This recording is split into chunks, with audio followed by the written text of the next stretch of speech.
آقای دکتر مصطفی آزمایش گویا روی خط هستن، سخنگوی برون مرزی دراویش گنابادی. درود بر شما، صدای منو میشنوید؟ ما انشالله که مؤید و موفق باشیم. من در خدمتتونم. خواهش میکنم بفرمایید آقای آزمایش، چه خبر بود امروز در تهران؟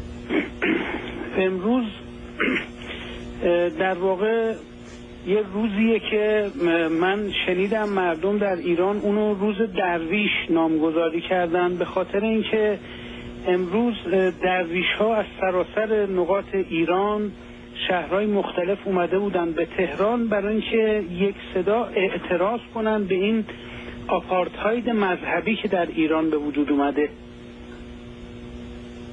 صحیح. و بعد نتیجه چه شد؟ من خبر بیش از 800 نفر بازداشت، بیش از 800 نفر دراویش رو در تهران شنیدم. چه شد نتیجه که به اینجا رسید؟ این خبر درسته؟ اولا بفرمایید.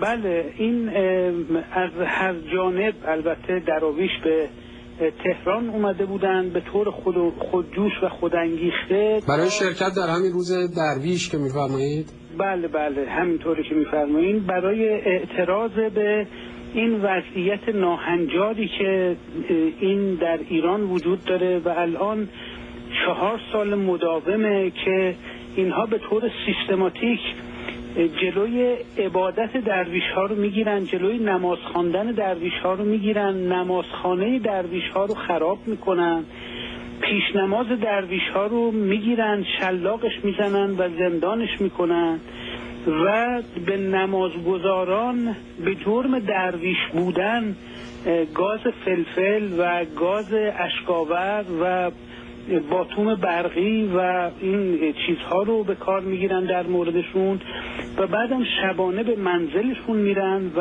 اونها رو توقیف میکنن، بازداشت میکنن، به خودشون میبرن، در نیمه شب میریزن و حسینی هاشون، نمازخانه هاشون رو خراب میکنن و افتضاح بزرگی به بار آوردن. به همین دلیل درویش ها دیگه سکوت رو جایز ندونستن و اومدن به تهران تا یک صدا اعتراض بکنن و بگن که این وضعیت قابل تحمل نیست.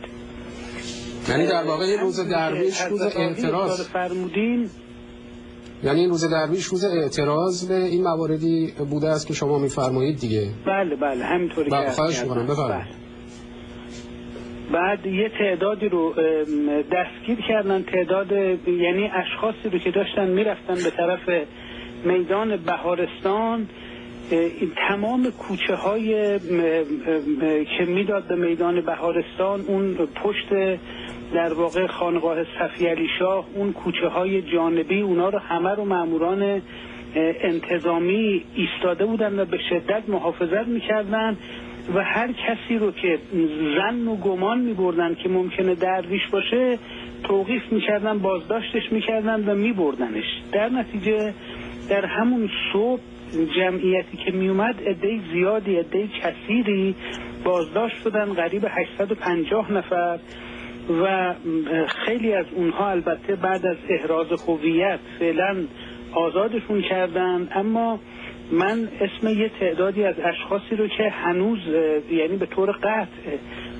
آزاد نشدن و در بازداشت هستن، زندانی هستن رو برای من فرستادن که اگر بعداً برنامه اقتضا کرد میتونم به عرض همه برسونم.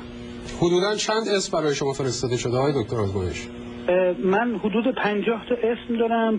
50 نفر رو به من گفتن که ازش رو از سرنوشتشون خبری نیست از وقتی که گرفتنشون و الان 15 تا اسم در برابر چشم من هستش. آقای آزمایش، تا امروز در 2 سال گذشته چنان که خبرها به دست ما رسیده، من نمیدونم آیا این دقیق است یا نه، 4 تا از مراکز دراویش، یا بشود گفت خانقاه ها، در قم، در بروجرد، در کیش و پریشب هم در اصفهان 4میش بود که تخریب شد و در جریان اون خب درگیری هایی هم پیش آمد، شماری از دراویش بازداشت شدن. درسته این خبر؟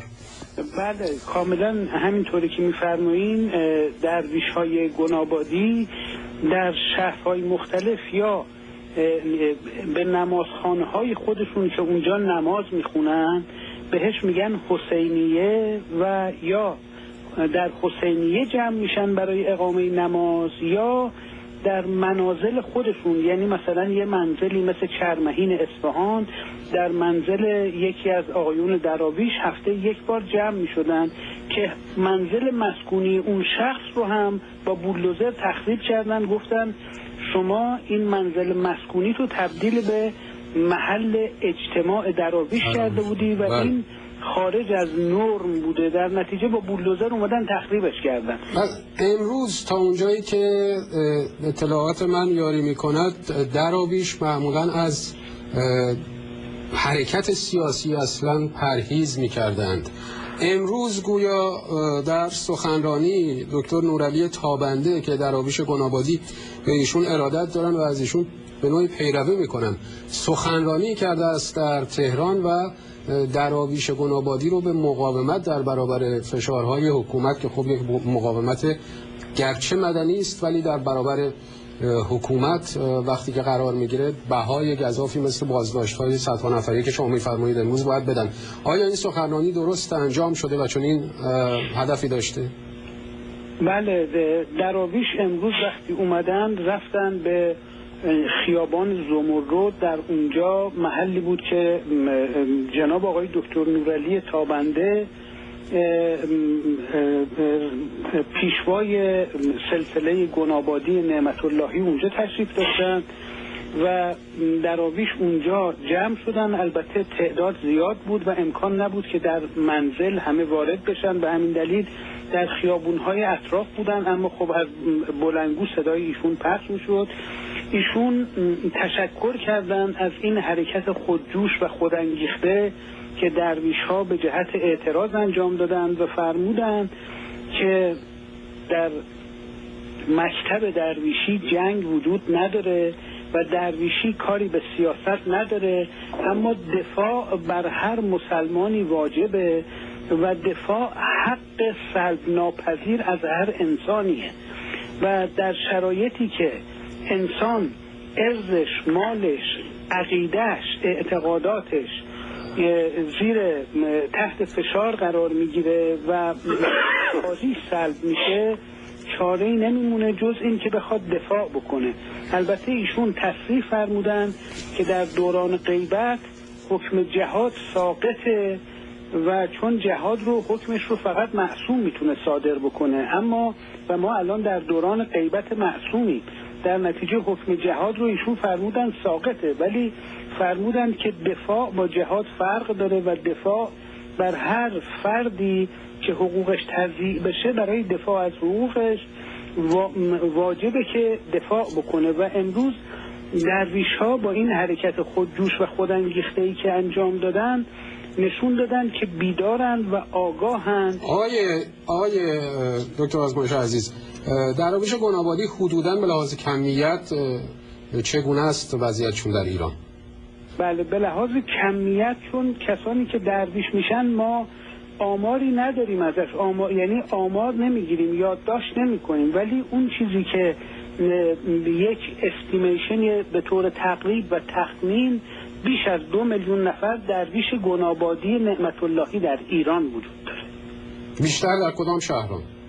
در سراسر ایران پراکندن، در سراسر ایران تمامی، ولی خب به طبع چون تهران جمعیت خیلی بیشتری داره، در تهران خیلی زیادن، در اصفهان، در خراسان، در مشهد، به خصوص در بیدخت، بیرجند، گناباد و در آذربایجان خیلی زیادن. اخیراً یه عده‌شون هم رفتن به جزایر جنوب، به خلیج فارس و دریای عمان، اونجا استقرار پیدا کردن و به کار تجارت و عبادت خودشون سرگردن. درود بر شما آقای دکتر آزمایش در پاریس. ما در اینجا از شما خداحافظی میکنیم و سپاسگزارم از اخباری که در اختیار ما گذاشتید، ما رو آگاه کردید.